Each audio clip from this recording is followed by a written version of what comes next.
You really think you belong here? My dad laughed, swirling his wine. My sister leaned in and whispered, just loud enough for the table to hear, "She smells like pig manure." I said nothing. I simply folded my napkin, placed it on my lap, and smiled. They had no idea. 5 years ago, I left the city in disgrace, the weird farm girl who dropped out of college to raise pigs. My name was erased from family holidays, scrubbed from Christmas cards. But tonight, they'd waited over a month for this reservation. They had no clue that the rustic fine dining experience they were bragging about on Instagram was mine. Then the restaurant manager approached, his voice calm but clear. "Welcome back, Miss Hannah. Your usual table is ready."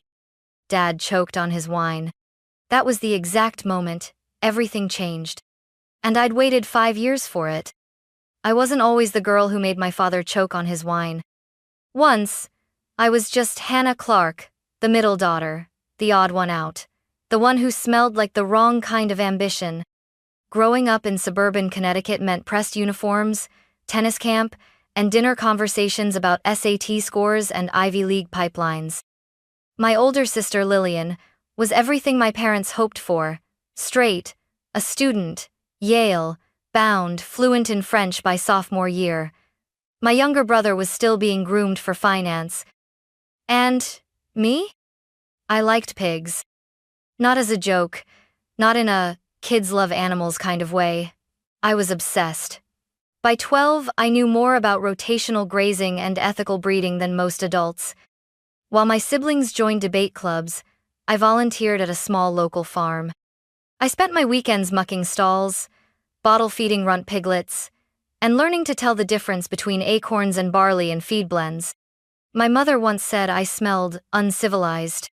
At 14, I announced I wanted to raise heritage breed pigs and build a business from it. Something clean, sustainable, honest. My dad didn't even look up from his Wall Street Journal. He just said, "That's not a real future. That's dirt in disguise." Lillian laughed. "What are you going to call it? Pig Princess Inc.?" I went quiet. But inside, I was already planning. I went to college like they asked. A semester and a half later, I dropped out. The day I told them, my father slammed his fist on the dining table. "You're throwing away a legacy for manure?" And my mother, always the colder one, stood up mid-sentence and left the room. From that moment on, I was erased. No more invitations. No birthday calls. Not even a text when my grandmother passed. But I wasn't surprised. In the Clark family, love had always been conditional, and I had broken the conditions. I took what little savings I had and leased 5 acres in rural Vermont. It wasn't glamorous. I lived in a trailer. My boots were second-hand. The pigs were my only family. But for the first time in my life, I felt like I was doing something real. And even though I worked 16-hour days in freezing mud, even though I cried some nights because the silence felt bottomless, even though I sold bacon at farmers markets for pennies, I never once wished I'd stayed. Because deep down, I believed something they never did. That honesty, labor, and purpose could build something beautiful. Even if it started with mud. The early years were brutal. I started with 7 pigs, all rescues from a defunct operation that had abandoned them in the middle of winter. I built shelter from salvaged wood and slept in the trailer beside them with a space heater that barely worked. Every dollar I made went to feed and vet bills. Every hour of rest felt like a stolen luxury. People thought I was crazy, the pig girl. They called me at the general store, half joking, half pitying. Even the local farmers rolled their eyes when I talked about raising pigs without hormones, without confinement crates, letting them roam in pastures and root freely. "Sounds cute until they tear up an acre overnight," one of them said. They weren't wrong. I made mistakes. I lost money. But I kept going. I documented everything. Every muddy mistake. Every sunlit moment when the piglets napped in hay. Every time I made something edible, from scratch pork belly with maple glaze, slow roasted shoulder with heirloom apples. I didn't do it for attention at first, but one day, in a moment of tired defiance, I posted a video on social media. What happens when you respect the animal? Real pork, real process. I filmed myself pulling fresh bacon from the smoker, plating it next to eggs from my neighbor's coop and greens I'd grown behind the trailer. I uploaded it and forgot about it. 3 days later, it had 2 million views. Suddenly, people wanted to know more, not just about the pigs, but about the food. How did you make that crackling so crispy? Where can I taste this? Do you sell it anywhere? An editor from a food blog reached out. Then a reporter from a regional magazine. Then came the email I couldn't believe. A small investor group out of Boston wanted to talk. They'd seen my content. They liked my values. They wanted in on something small, farm to fork, rustic dining with a real story. I didn't know how to draft a business plan, but I knew how to build trust. I invited them to dinner, right there at the farm, under a string of hardware store lights and mismatched tables. I cooked 6 courses from scratch, all with my own pork. They signed the next day. That's how the Honest Pig was born first, just a converted barn with 12 tables, later a full-fledged restaurant with a wait list. People drove hours to eat there. Some stayed the night in their cars. It was real. It was growing. I still mucked stalls every morning. But now, when I looked at my pigs, I saw more than survival. I saw a future one built not in spite of the mud, but because of it. We opened the first official location of the Honest Pig, 9 months after that backyard dinner. It wasn't fancy, just an old feed store we gutted and rebuilt with help from local carpenters and 3 college interns who believed in what I was doing. The walls were reclaimed barnwood, the tables handmade from pine, the chairs mismatched on purpose. There was no sign outside, just a small iron pig silhouette above the door. But what mattered was the smell. Every evening, as the hickory smoke rolled from the open kitchen and the scent of slow braised pork shoulder drifted out onto the gravel parking lot, people came. They brought lawn chairs when we ran out of seating. They waited 2, sometimes 3 hours, and they told their friends. I built the menu from everything I'd learned in the field. Pork chops with apple cider juice, crispy pig ear tacos with lime crema, house-cured ham served over skillet cornbread with hot honey. Everything came from small farms I trusted, including my own. No shortcuts, no frozen meat, no food that hadn't been touched by real hands. It wasn't just food. It was a statement. Food writers started showing up. One from Bon Appetit called it the most honest plate in New England. The New York Times sent someone a month later. They called me the Pig Lady of America. I laughed at first, but it stuck. Soon, I was getting offers to expand. Most of them were wrong big money, with big strings attached. I turned them all down, until I met Gloria Sandoval, a Latina entrepreneur who'd built her own bakery empire from scratch. She said, "What you've built is beautiful. Let's scale it without selling your soul." We partnered. I kept the name, the food, the vision. She brought the systems, the network, the discipline. Together, we opened the flagship location in the heart of Boston, inside a restored train station with vaulted ceilings and exposed brick. The kind of place my parents might visit and say, "This is real dining." It had a 6-month wait list within 2 weeks. We made Forbes 30, under 30. I was invited to speak at food summits and sustainability panels. And I still refused to put my face on the website. I didn't want the brand to be about me. I didn't need their applause. Especially not theirs. My family still didn't call. They probably assumed I was running some roadside meat shack. They had no idea their friends were posting selfies inside my restaurant. And when I got the email from my sister, "Dinner reservation confirmed. Can't wait to celebrate my engagement with the family at the Honest Pig." I stared at the screen for a long time. They had no clue. They'd waited 5 weeks for that table. And now, they were walking right into my world. The reservation email came from my sister, Lillian. Family dinner to celebrate our engagement finally. 7:30 p.m., Saturday. You better show up, Hannah. You owe Mom at least that much. Attached below was the confirmation. Table for 7. The Honest Pig. Flagship. I reread it 3 times. They had no idea. They had waited 5 weeks for that table. Our flagship location was booked out nearly 2 months in advance for weekends. Lillian must have pulled every string she had to secure that spot. Or maybe she knew someone. Or maybe she just begged. But one thing was clear. They didn't know who owned the place. My name was nowhere public. I'd insisted on that from day one. No press releases with my photo, no features that mentioned my hometown or my family. I had built the honest pig to speak for itself. Now, it was about to speak to them. Part of me considered calling the manager and canceling the reservation. I could claim a double booking or kitchen renovation. But something held me back. Not revenge. Not even pride. Just readiness. I wasn't that girl anymore, the one who ran from their judgment, who cried quietly when they forgot her birthday, who pretended she didn't care when she was left off the family Christmas card. I had built something real, something loved, something good. If they were going to see me again, it wouldn't be at some awkward backyard reunion or polite brunch. It would be here, in my house, on my terms. Surrounded by everything they told me would never amount to anything. I replied to Lillian's email 2 hours later. Confirmed. I'll be there. I arrived 10 minutes early. Not through the staff entrance like I usually did. Not in my kitchen boots or with flour on my sleeve. I wore a clean denim dress, leather boots still dusty from the farm, and a faded corduroy jacket my pigs had once chewed a corner of. I didn't bother covering the scent of hay and smoke that clung to me. I wasn't here to pretend. The hostess smiled when she saw me. "Miss Hannah," she said quietly, with a knowing nod. "Let them seat me last," I whispered.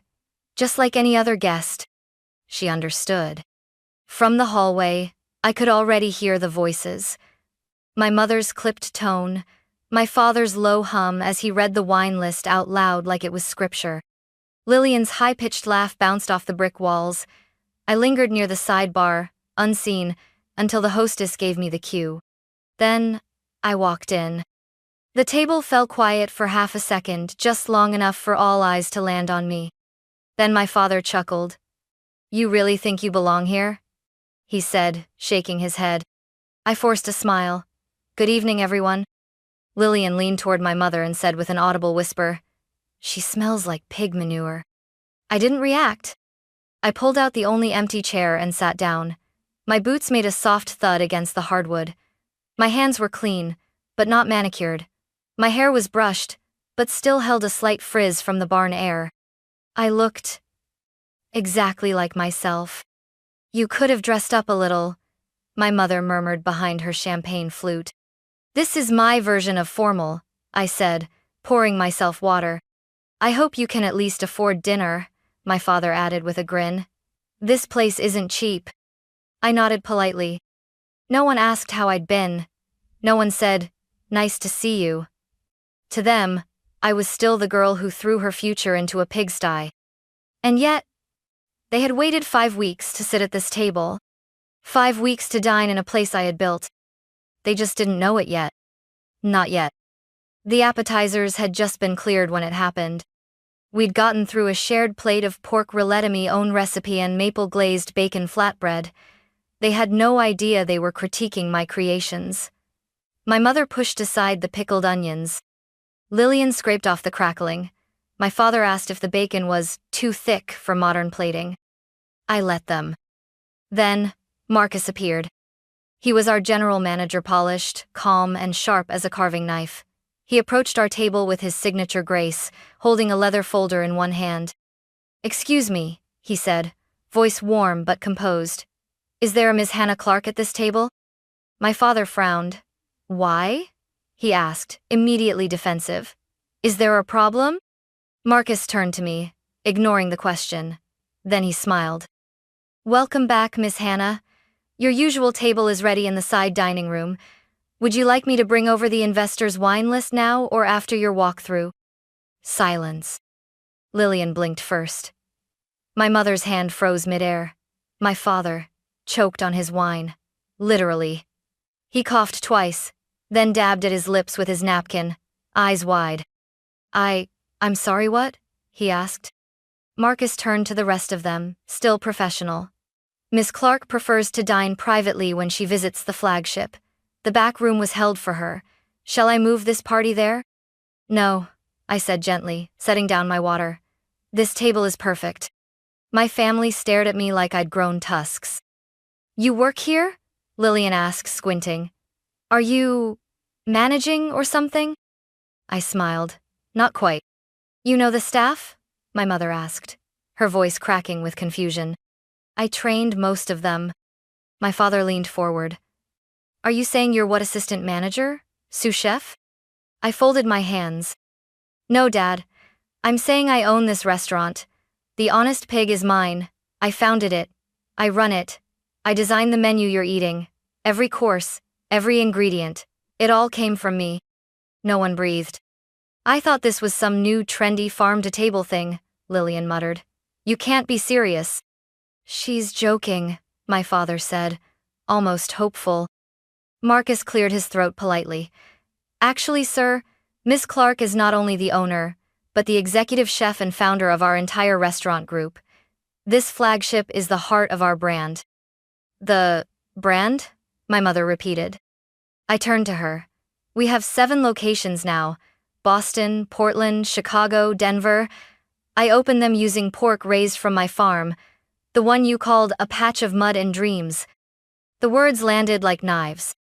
You lied, Lillian whispered. You made us think you were struggling. No, I said softly. You assumed I was. But why? My mother asked, blinking fast. Why wouldn't you tell us? I looked around the table, at the people who had once decided I was only worth loving if I played by their rules. Because I wanted to see who you were when you thought I had nothing, I said, and now I know. Marcus, still standing by, spoke again. Chef Miranda would like your opinion on the heirloom rib rub, Miss Clark, before the team finalizes the spring menu. I stood. I'll be back shortly, I said, adjusting my jacket. Enjoy the entree. It's a braised pork shoulder meat signature. Then I walked away, leaving the table in stunned silence. I returned to the table 15 minutes later. They hadn't moved. No one had touched the entree, steel steaming, still perfectly plated. The air around them hung heavy with something I hadn't felt from them in years. Uncertainty. Lillian looked up first. So, it's all true? I nodded. My father sat rigid, as if trying to reframe everything in real time. You built all of this? Yes, I said quietly. From scratch. From the pigs you once laughed at. My mother adjusted her pearl necklace, her go-to gesture when caught off guard. But the funding, the operations, the growth, how could you? I worked 3 jobs the first year, I cut in. Slept in a trailer with blisters on my hands. Cooked on a single burner for farmers in the rain. I saved. I borrowed. I pitched. And I made every dollar count. Lillian leaned back. You could have called. You didn't have to cut us off. I raised an eyebrow. You cut me off the day I said I wanted to raise pigs. You called it shameful. You told people I was going through something. You said I'd come crawling back. We were worried, my mother said, but it sounded more like a defense than an apology. You were embarrassed, I corrected. You thought I'd chosen something unworthy, but you were wrong. I didn't choose pig farming instead of success. I chose it instead of your version of success. No one spoke. Funny, I added, how you all waited 5 weeks to eat at a place you didn't even know I owned. The same place you now say smells like manure. Lillian flushed. That was, look, I didn't mean. You did, I said gently. And it's fine, because it reminded me who I used to be to you, and who I'll never be again. My father cleared his throat, trying to retake control. What matters now is this achievement. Hannah, you've done something remarkable, and I think we all want to acknowledge that. I don't need acknowledgement, I replied. I need respect, real respect, not the kind that arrives only after a Forbes article or a reservation confirmation. There was a pause. Then Lillian asked, So what now? You cut ties forever? Let this dinner be the last? I looked at her for a long moment. No, I said. But from now on, everything changes. If we're going to have a relationship, it will be on my terms. That means no jokes about pig manure, no sideways glances at my boots. No more wondering how I can afford things. I think we can manage that, my father said, stiffly. I'm not finished, I added. They all stilled again. I don't want any networking favors, no investment offers, no guest invites to events so you can show off your daughter's restaurant. I'm not a family trophy now that I'm successful. I'm still the same girl who loved the smell of soil and hay more than silk and champagne.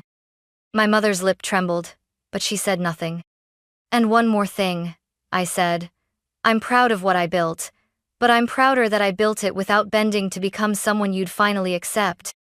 My voice softened. I'm here tonight not because I need your approval. I'm here because I finally don't. Lillian exhaled. Okay, she said quietly. That's fair. And, I added after a pause, if you'd like, I could host the rehearsal dinner here, as my gift. Her eyes widened. You'd do that? You're still my sister, I said. But let's be clear, this isn't about proving myself to you. It's about offering what I've built, on my own terms. For the first time all night, she smiled, a real one. Across the table, my mother's eyes glistened.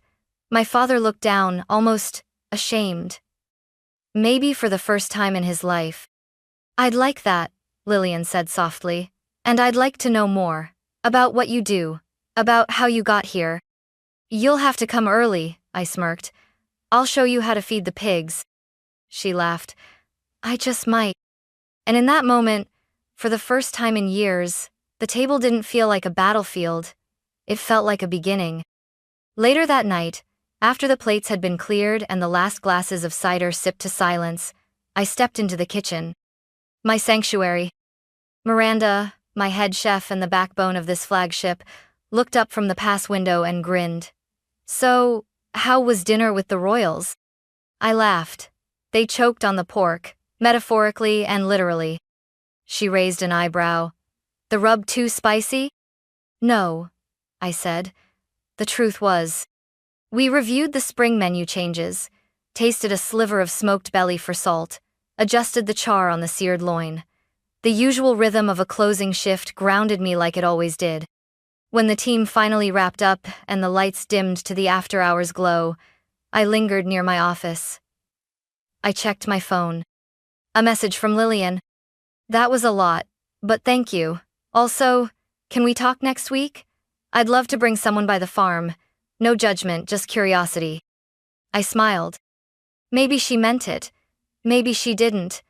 But for the first time, she was reaching out not to correct me, but to understand me. I typed a short reply. Sure, wear boots. I turned off the kitchen lights and walked to the back patio or staff break area that overlooked the small herb garden we kept on site.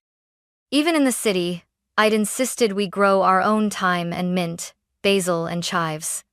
A reminder of where it all began. The night was quiet, cool, the kind of quiet that doesn't feel empty but earned. I sat on the wooden bench by the rosemary bush and opened my leather-bound notebook, the one I used when things felt too big for screens. I wrote, I used to believe that success would feel like applause, but it doesn't. It feels like stillness, like peace, like not flinching when someone questions your path, because you no longer need to defend it. It feels like mud on your boots in a room full of crystal, and not caring.